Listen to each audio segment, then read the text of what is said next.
The Trump administration plans to revoke the most visas in U.S. history, up to 200,000, but there's a catch. I'm U.S. Immigration Attorney Sheriff Tharp, and I'm going to break this down for you right now. The Trump administration is preparing to revoke B1, B2 visitors' visas from people who came to the United States as visitors and later applied for asylum.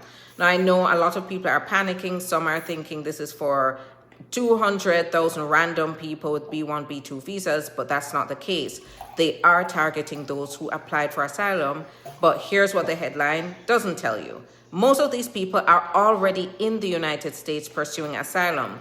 Canceling their tourist visa does not automatically cancel their asylum case. And I represent clients, and none of my clients ever expected to keep their visitor's visa while applying for asylum.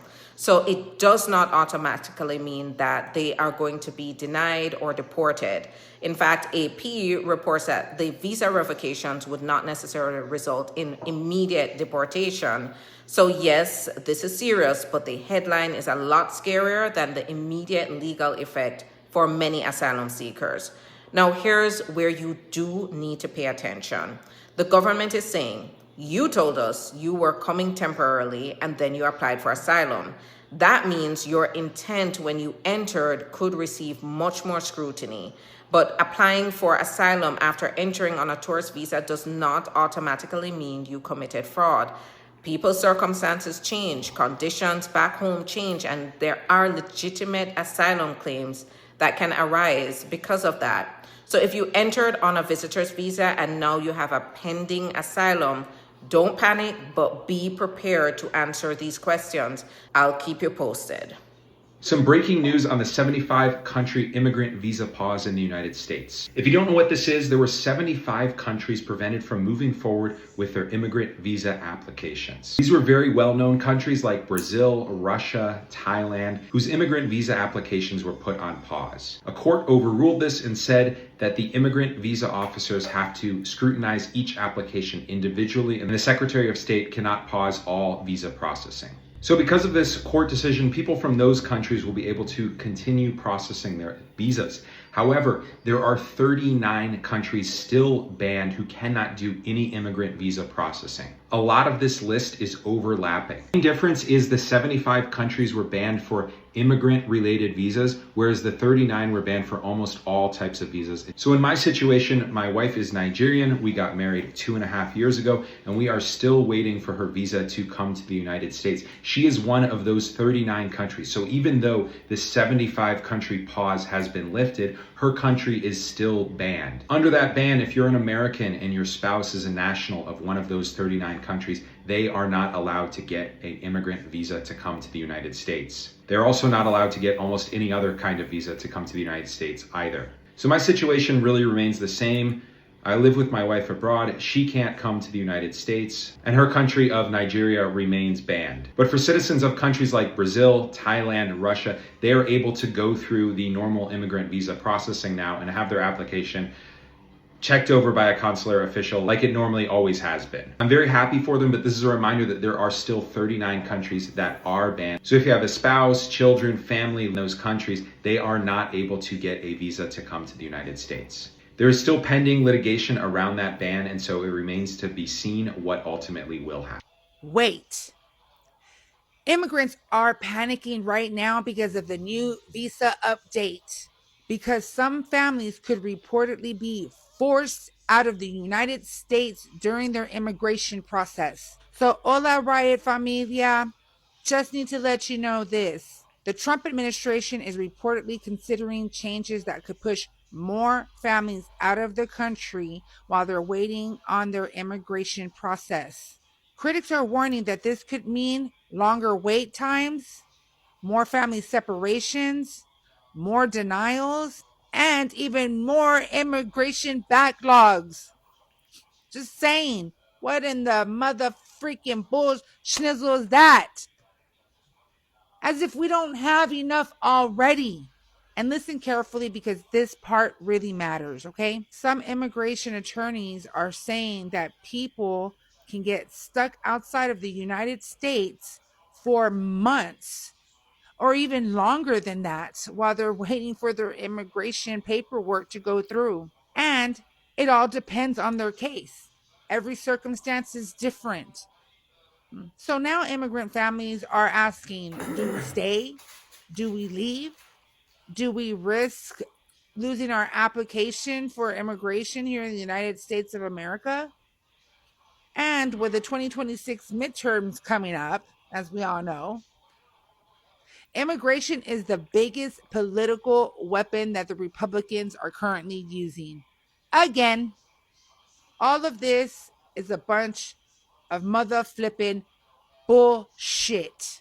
I'm just going to say it that way. Families are suffering, children are suffering, not only at home, but while they are stuck in the detention centers. You all need to wake up and smell the mother flipping coffee because it is brewing, and it is not from the United States of America, by the way. Children are becoming so ill in these detention centers, they are not getting the proper medical care. They're not even able to get insulin. Like, what the fuck? Their food is molded. The water is disgusting. They're lucky if they get one good meal throughout the week. These are the reports that are coming from people that are currently being held in detention centers, the detainees. They are talking, as they should. So, yeah, I'm upset. And if you're not, then there's something absolutely wrong with you. I'm right with Riot Radio because silence is not an option. If we're silent, we are compliant. And that's not what I'm going to do. Not now, not ever. Be informed, stay informed. Don't go misinforming. Also, let me know what you think in the comments. I would love to hear from you, whether you voted for El Trompo or not. I don't give a damn. And if you see that light blinking up there, I'm live. Come on through. I would love to debate you. Peace. The United States is now deporting migrants not back to their home countries, but to completely different countries. So here's what's actually happening. The Trump administration is expanding something called third country deportations. Instead of sending someone back to their home country, the United States sends them to a random country. Anybody willing to take them. Why? Because these are people who have deportation orders, but can't legally be sent to their home country because they have something called withholding of removal, or Convention Against Torture, which means that their life is in danger if they go home. A judge has already decided that. So Trump's solution? Send them somewhere else and let that third country deal with it. The United States is cutting deals with countries like Cameroon, Rwanda, Equatorial Guinea, South Sudan. And what is the United States offering? Money. Sanctions relief, perhaps? Even upgrading their international reputation by telling U.S. citizens that it's safe to go travel. So in plain English, take our deportees and we're going to reward you. Only 1 out of 6 people who are being sent to third countries actually have a criminal record.